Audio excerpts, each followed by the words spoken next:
Elle avançait toujours avec cette douceur qui cachait une volonté farouche. C'était sa manière d'exister, de survivre, parfois même de se protéger. Jane Birkin n'a jamais été seulement une icône. Elle a été une femme traversée par des loyautés profondes, des contradictions assumées et des silences qu'elle portait comme des cicatrices discrètes. À 76 ans, elle le reconnaît enfin. Certaines vérités, même les plus légères, demandent toute une vie pour être dites. Je n'ai jamais voulu blesser personne, mais je crois qu'on me demande de parler maintenant, confie-t-elle d'une voix basse. Une phrase simple, mais qui ouvre une brèche. Car derrière cette révélation tardive se cache une histoire ancienne, délicate, presque oubliée par le grand public. Le lien trouble, parfois tendre, parfois suspendu dans un non-dit étrange, entre Jane Birkin et Vanessa Paradis. Deux femmes de générations différentes, deux mythes français, deux destins où la fragilité et la force se mêlent sans jamais se contredire. Elles ne se sont jamais revendiquées amies proches, ni adversaires, ni confidentes et protégées. Pourtant, à travers les années, leurs noms se sont croisés comme des notes de musique sur une partition secrète.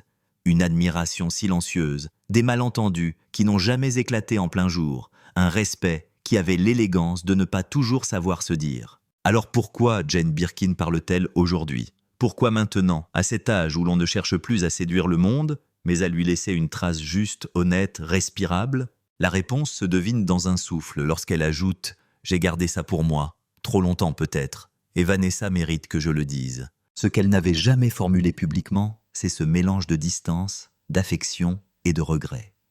Un fil ténu qui reliait leur destin depuis plus de 30 ans.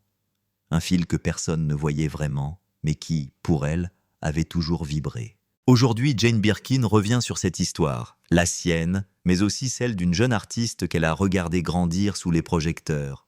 Elle raconte sans phare, avec cette franchise tardive qui naît lorsqu'on ne craint plus d'être mal comprise. Elle raconte pour mettre en ordre ses souvenirs, pour rendre justice à une femme qu'elle dit avoir toujours regardée avec tendresse. Mais que s'est-il réellement passé entre Jane Birkin et Vanessa Paradis ? Qu'est-ce qui a été dit et qu'est-ce qui est resté sous la surface, couvert par le bruit du succès ? Et surtout, quelle vérité longtemps retenue Jane Birkin s'apprête-t-elle enfin à dévoiler ? On pourrait croire que leur première rencontre a été orchestrée, programmée, attendue comme un passage de relais entre deux époques de la chanson française. Mais non, elle s'est faite avec cette simplicité presque déconcertante que Jane Birkin aimait tant. Sans caméra, sans journaliste, sans écriture préalable.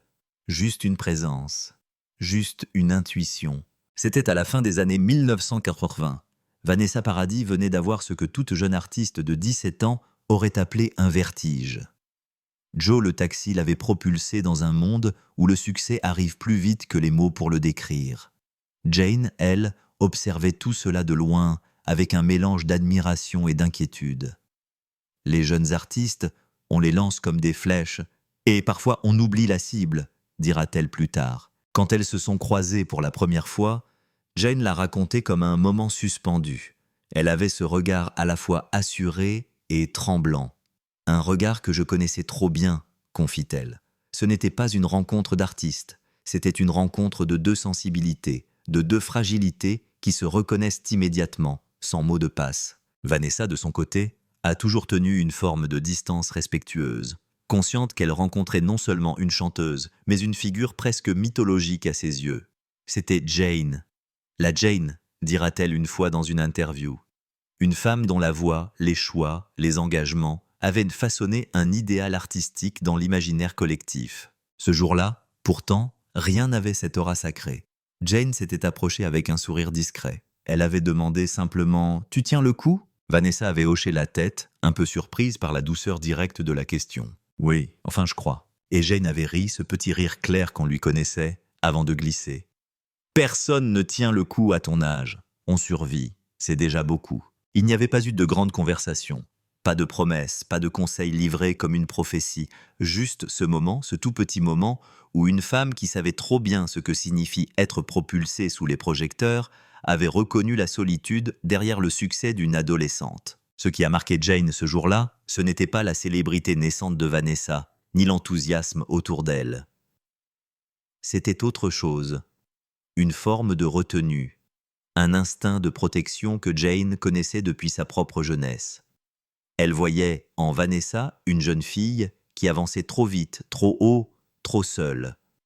Je me suis dit, elle va avoir besoin de douceur autour d'elle, raconte Jane, presque comme si elle parlait d'une enfant. Elles se sont revues quelques années plus tard, dans des événements publics, des émissions, des coulisses. Toujours cette politesse, toujours cette délicatesse dans leurs échanges. Jamais de proximité affichée, jamais de complicité mise en scène. Et pourtant, chaque fois, Jane avait ce réflexe presque maternel. Vérifier comment Vanessa allait vraiment. Un jour, lors d'une répétition pour une émission télévisée, Jane observe Vanessa debout près d'un piano, concentrée, la mâchoire légèrement serrée. Elle chante, recommence encore, la perfection comme bouclier. Jane s'approche à nouveau. « Tu n'es pas obligée d'être parfaite, tu sais. » Vanessa répond, sans détourner les yeux. « Je n'essaie pas d'être parfaite, j'essaye de ne pas décevoir. » Cette phrase, Jane l'a gardée en elle. Elle savait trop bien ce poids-là. Le poids de plaire, le poids de justifier sa place, le poids d'une époque qui exigeait tout, immédiatement. Au fil des années, leur relation n'a pas changé de nature. Pas d'intimité profonde, pas d'amitié affichée, pas de confidence nocturne. Mais un fil invisible se tissait, nourri de respect, de pudeur, et de ces instants fugaces où la vérité apparaît dans les silences plus que dans les mots. Jeanne n'a jamais tenté de s'immiscer dans la vie de Vanessa. Elle n'a jamais cherché à devenir une figure de guidance ou de mentorat. Mais elle l'a toujours regardée comme une femme observe une autre femme qui marche sur un chemin qu'elle-même a déjà emprunté. Avec une tendresse discrète, une inquiétude sourde, un sentiment d'identification presque involontaire. Je la voyais peut-être trop, dira Jane dans un souffle. Ce n'était pas une critique, ni une confession lourde.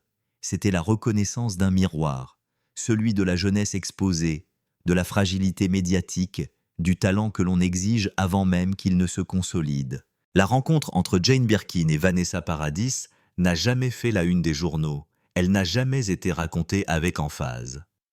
Mais elle a laissé une trace, fine, persistante. Une trace qui, pour Jane, a continué de vibrer à travers les décennies, comme un souvenir que l'on croit insignifiant, jusqu'au jour où l'on se rend compte qu'il ne nous a jamais vraiment quittés. Elles ne vivaient pas dans les mêmes cercles, ni dans les mêmes rythmes, mais leurs années de gloire se reflétaient l'une dans l'autre comme deux chapitres d'un même livre racontant la célébrité à la française. Jane, dans les années 1990, portait encore l'aura des décennies précédentes. L'héritage Gainsbourg, les films de Jacques Doyon, les tournées où sa voix fragile devenait un manifeste de sensibilité. Vanessa, elle, avançait vers sa maturité artistique. Albums salués, cinéma, collaborations prestigieuses. Deux trajectoires parallèles, jamais fusionnées, mais étrangement liées par un écho réciproque. Jane Birkin, déjà une figure consacrée, multipliait les projets internationaux. Elle chantait en Asie, montait sur des scènes européennes, enregistrait, se réinventait. Ce qui fascinait alors la presse, c'était sa capacité à rester authentique sans jamais céder à la mise en scène du mythe qu'on voulait greffer sur elle. « Je fais ce que je peux, comme tout le monde », disait-elle souvent. Une phrase simple mais qui disait tout. Elle n'était pas une icône volontaire, elle était une artiste en mouvement. Vanessa Paradis, à l'inverse, représentait la jeunesse triomphante. À peine adulte, elle collaborait avec Lenny Kravitz, remplissait des salles, collectionnait les couvertures de magazines. Son duo avec Gainsbourg, Tandem, avait déjà scellé son entrée dans une forme d'élite artistique française. La presse la comparait parfois à Jane, à tort ou à raison. On parlait de leur douceur, de leur timbre de voix, de cette fragilité lumineuse que partageaient leurs interprétations. Jane n'a jamais aimé ces parallèles. Vanessa n'a pas à être comparée. Elle est elle, c'est très bien ainsi. À mesure que Vanessa s'affirmait, Jane observait de loin cette ascension fulgurante. Elle aurait pu se sentir éclipsée par cette nouvelle génération. Mais ce n'était pas dans sa nature. Les artistes jeunes ne prennent la place de personne. Ils inventent la leur, expliquait-elle dans une émission de radio. On sentait dans ses mots un respect sincère, jamais forcé, envers la réussite de la jeune femme. Pourtant, à cette époque, un malentendu discret se glissait dans l'imaginaire collectif. Certains médias, avides de parallèles faciles, insinuaient une rivalité floue. Jane Birkin, la muse éternelle, Vanessa Paradis, la nouvelle héritière. Un récit de succession qui n'existait que dans les pages imprimées, mais qui créait une tension silencieuse entre leurs images publiques. Jane le savait, Vanessa aussi. Aucun commentaire ne fut jamais formulé, mais la presse aimait raconter des histoires qu'elle n'avait jamais écrites. Les années 2000 ont marqué un tournant. Vanessa s'épanouissait dans ses rôles d'actrice, La fille sur le pont, L'arnaqueur. Des films où son naturel magnétique effaçait toute comparaison possible. Elle était devenue une artiste complète, une figure majeure, une femme dont la carrière s'étirait bien au-delà de la chanson. Jeanne, elle, affrontait d'autres défis, le décès de Serge, la maladie de Kate, les combats personnels qu'elle portait en silence. Pourtant, elle continuait de monter sur scène, aussi vulnérable qu'inébranlable. Ses concerts devenaient des confessions musicales, des moments où le public avait l'impression de tenir sa main. Jane ne chante pas, elle raconte, disait un critique. À ce moment-là, leurs chemins se croisaient parfois dans des festivals, des galas, des hommages. Elles échangeaient quelques mots, des sourires, une affection discrète. Jane admirait le calme intérieur de Vanessa, cette façon de résister aux tempêtes médiatiques avec une élégance presque déstabilisante. Vanessa admirait la transparence de Jane, cette manière unique de transformer ses blessures en art. Mais il y avait aussi un non-dit, un espace fragile entre elles, fait de respect, mais aussi d'éloignement prudent. Jane avait toujours eu du mal à s'approcher des artistes qu'elle admirait. Elle craignait d'envahir, de déranger, de paraître intrusive. Et Vanessa, de son côté, n'avait jamais osé franchir cette frontière invisible qui sépare l'admiration de la familiarité. Deux femmes pudiques, deux sensibilités qui préféraient le silence aux gestes trop appuyés. Ce qui est certain, c'est que chacune regardait le parcours de l'autre avec une forme de tendresse distante, comme deux étoiles brillantes dans un même ciel, conscientes de leur présence mutuelle, mais séparées par une orbite différente. Jane parlait rarement d'elle, mais lorsqu'elle le faisait, c'était toujours avec bienveillance. Elle a quelque chose que personne ne peut lui enlever, la sincérité, disait-elle de Vanessa. Ces années de gloire, chacune les a traversées à sa manière. Jane avec son humanité désarmante, Vanessa avec sa force tranquille. Et même si leur histoire ne fut jamais une collaboration, ni une amitié, ni un conflit, elle prit la forme d'un lien imperceptible que le public n'a jamais vraiment vu. Et que Jane, aujourd'hui, à 76 ans, semble enfin prête à raconter. Les fissures ne naissent jamais d'un drame éclatant. Elles commencent, le plus souvent, par un doute, une phrase mal comprise, un silence mal placé, ou simplement parce que les autres murmurent autour de vous.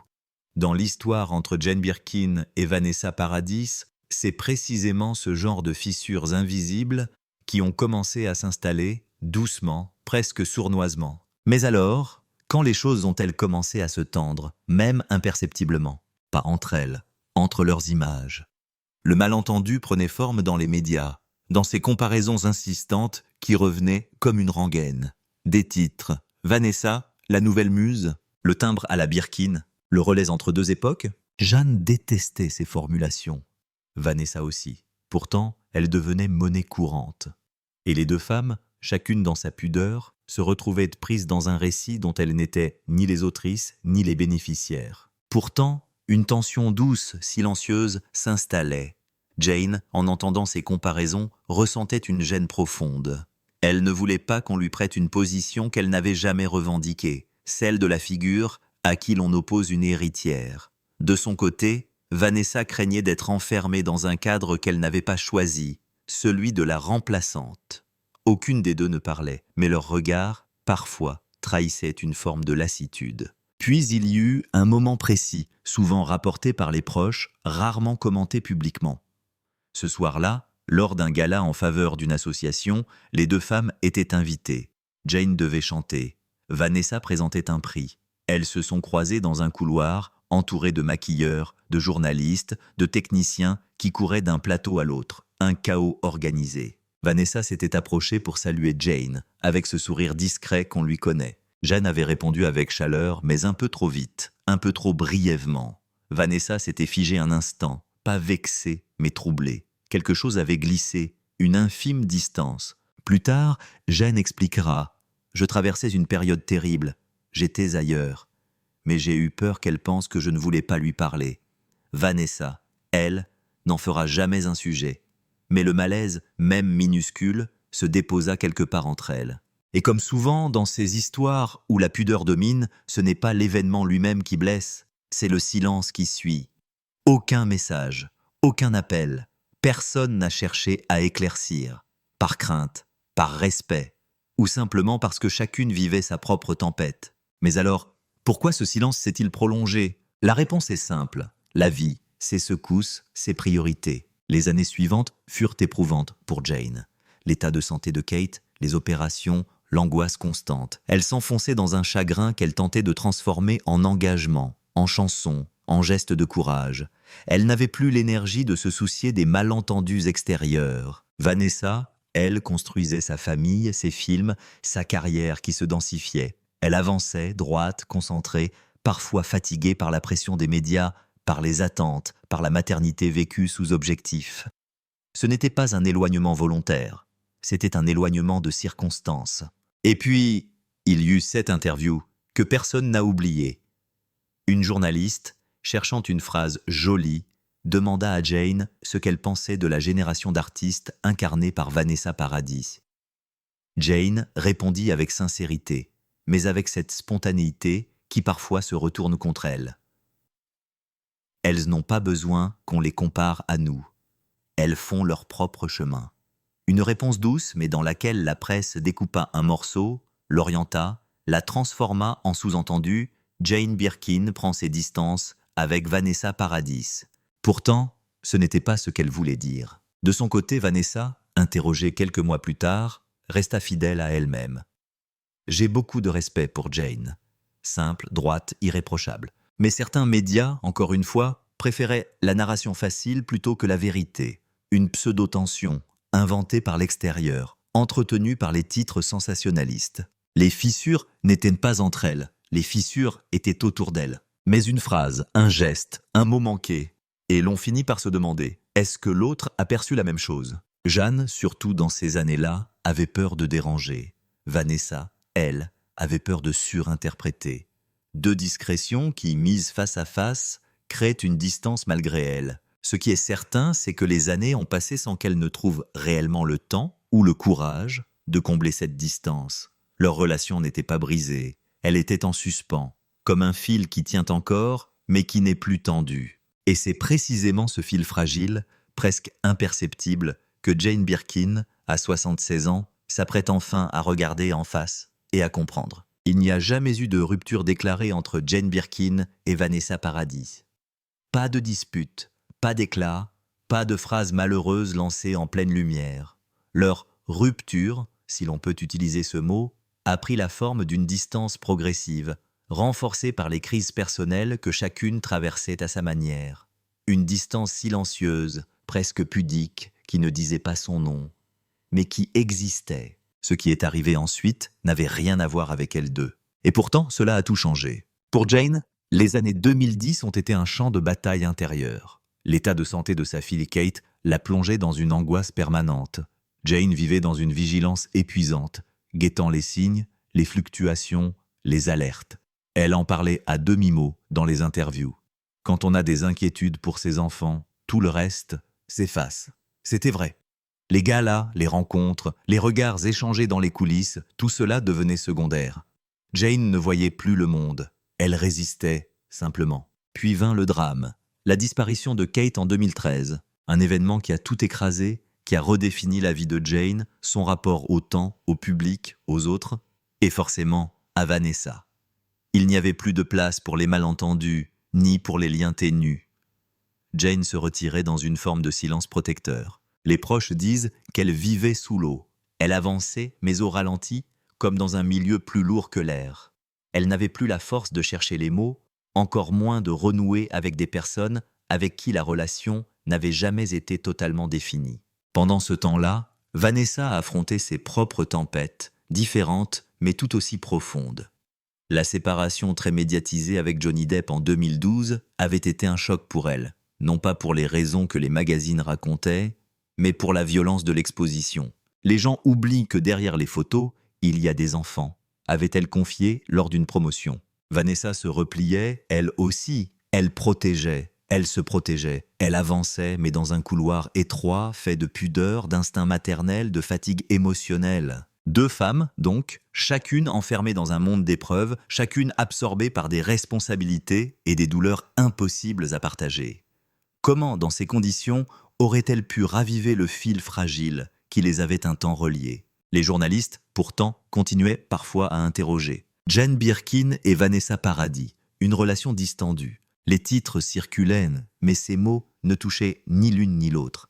Elles étaient ailleurs, dans leur crise, dans leur deuil, dans leur reconstruction lente. Mais alors, où se situe la rupture? La vérité est plus simple, la rupture n'est pas un événement, c'est un glissement. Un espace qui s'agrandit, une absence de geste quand il aurait fallu un signe, une absence de mots quand il aurait fallu une phrase. Il y a eu néanmoins un moment précis où Jane prit conscience que le temps avait fait son œuvre. C'était lors d'un hommage à Serge Gainsbourg, plusieurs années après la disparition de Kate. Vanessa était présente. Elle arrivait, accompagnée, discrète, toujours élégante, toujours respectueuse. Jane l'a vue. Elle a hésité. Elle a voulu s'approcher. Puis, elle n'a pas osé. « Je n'étais pas prête », dira-t-elle plus tard. Ce n'était pas une fuite. Ce n'était pas un rejet. C'était la conscience aiguë que la douleur l'avait changée.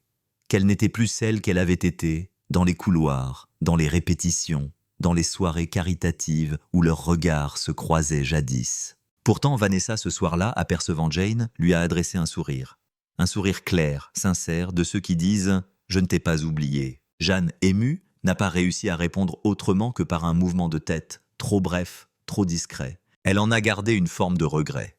Un regret qu'elle n'avait jamais nommé jusqu'à maintenant. Cette crise silencieuse, faite d'absence et d'occasions manquées, aurait pu être réparée. Mais comme souvent, le temps file, les années s'empilent, et les gestes simples deviennent difficiles. Leur rapport, déjà fragile, est entré dans une zone où la pudeur devient un mur. Et puis, la santé de Jane déclina. Elle fit plusieurs chutes, des opérations, des périodes d'hospitalisation. Elle vivait désormais à travers ses souvenirs, ses journaux, ses archives, ses concerts ponctuels. « J'ai vieilli », disait-elle doucement, presque étonnée. Vanessa, elle, avançait. Films, albums, vie de famille recomposée.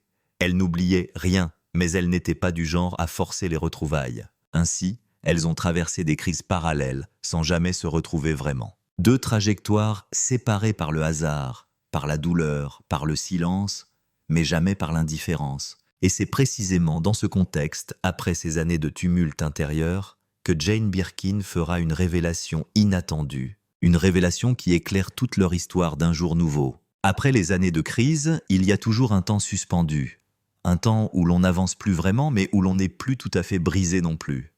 Pour Jane Birkin comme pour Vanessa Paradis, ce temps-là a pris une forme très particulière, une reconstruction silencieuse, presque invisible, faite de petites résolutions, de gestes minuscules, de forces retrouvées comme des miettes de lumière. Jeanne a commencé par réapprendre à respirer. Elle le confiera elle-même. On croit que le deuil, c'est une douleur, mais c'est surtout une fatigue immense.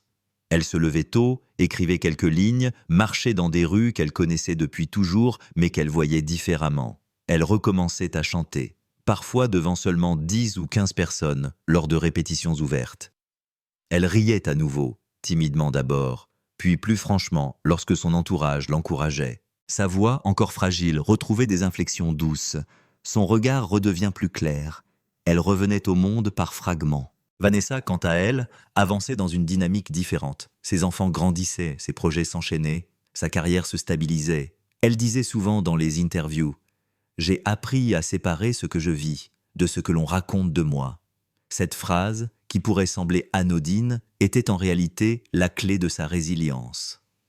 Après des années d'exposition médiatique intense, elle avait trouvé une forme de paix intérieure, une discipline émotionnelle presque admirable. Elle tournait des films, sortait un album, montait sur scène avec une intensité nouvelle, plus mature, plus apaisée. À ce moment-là, leur vie ne se recroisait presque jamais. Pourtant, et c'est là toute la subtilité de cette relation, l'une continuait de prêter attention à l'autre. Un ami proche de Jane racontera plus tard. Quand Vanessa sortait un album, Jane l'écoutait toujours.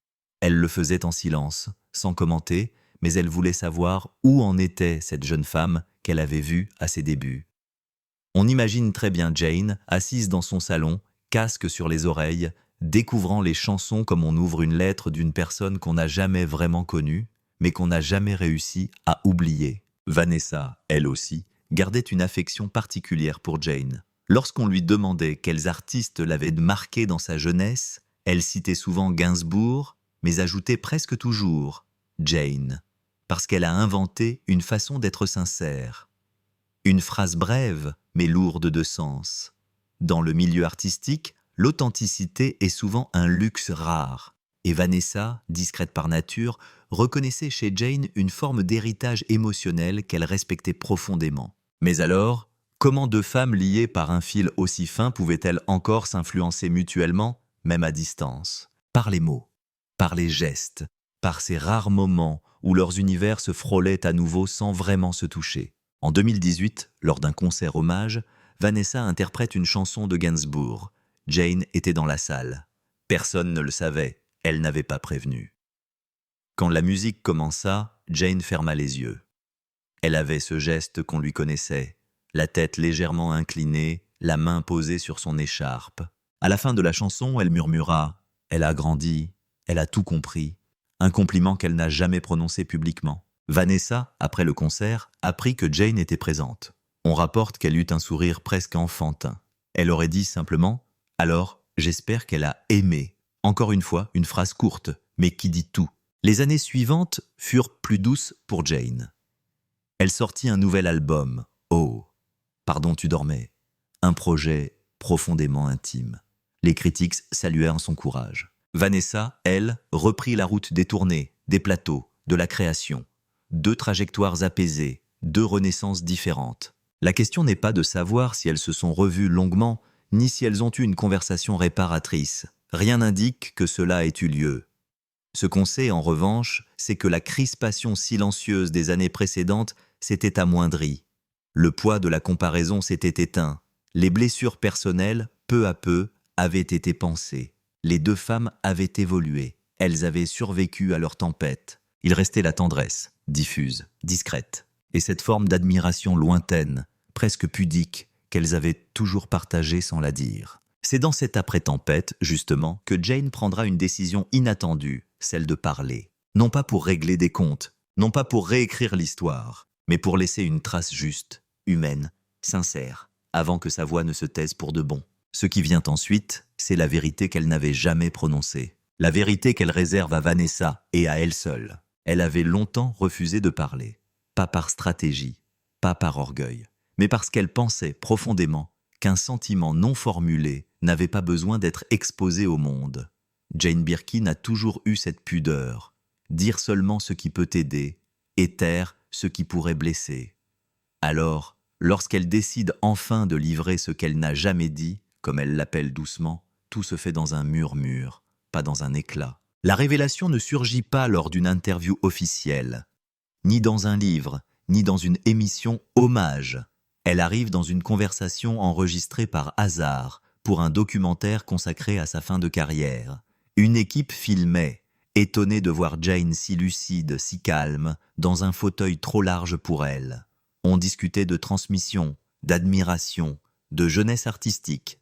Et soudain, presque sans transition, Jane glisse. « Vous savez, il y a une chose que je regrette encore, une chose à propos de Vanessa. » Le silence dans la pièce est instantané. Elle continue, lentement, avec ce rythme inimitable qui a toujours fait de sa voix un territoire fragile et fort à la fois. « Je ne lui ai jamais dit que je l'admirais, que je la regardais avancer avec une tendresse que je n'ai jamais su nommer. » Elle baisse les yeux, presque gênée. Ce n'est pas une confession dramatique, c'est un constat, un état de vérité. On a beaucoup comparé nos voix, nos fragilités. On a raconté des choses qui n'existaient pas, et moi, j'ai eu peur qu'elle pense que ces comparaisons me gênaient à cause d'elle. Alors que non, pas du tout. Je voulais qu'elle sache qu'elle n'avait rien à prouver, qu'elle faisait très bien les choses. Le journaliste hésite, puis demande doucement « Et pourquoi ne le lui avez-vous jamais dit ?» Une pause, une respiration courte. Et puis cette phrase « Parce que je suis maladroite avec les compliments. Et parce que la vie a été trop forte pour moi à certains moments. La caméra capture un regard inhabituellement nu. On y lit le poids des années, les pertes, les silences, les occasions manquées, mais surtout une douceur entêtante. Vanessa m'a souvent impressionné, ajoute-t-elle, comme si elle parlait d'une vérité trop longtemps enfermée. Elle avait une force tranquille, un courage dans la discrétion. Je n'ai jamais su lui dire que je la trouvais admirable. Je n'ai pas su...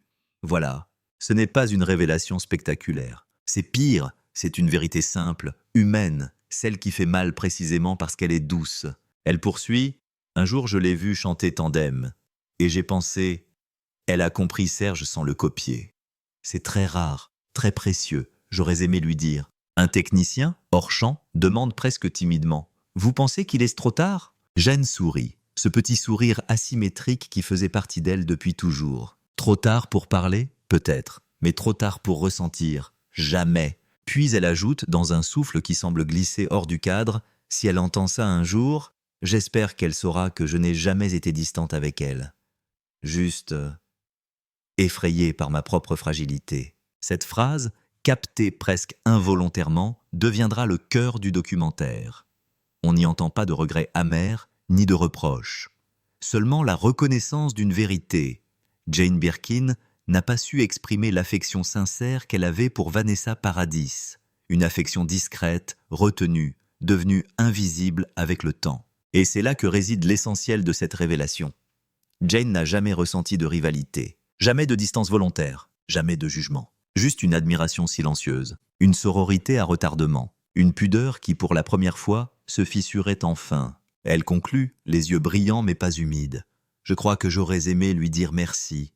Merci pour ce qu'elle a été, pour ce qu'elle a fait, pour la beauté qu'elle a apportée aux chansons. Mais je n'ai pas trouvé les mots. Aujourd'hui, je les ai.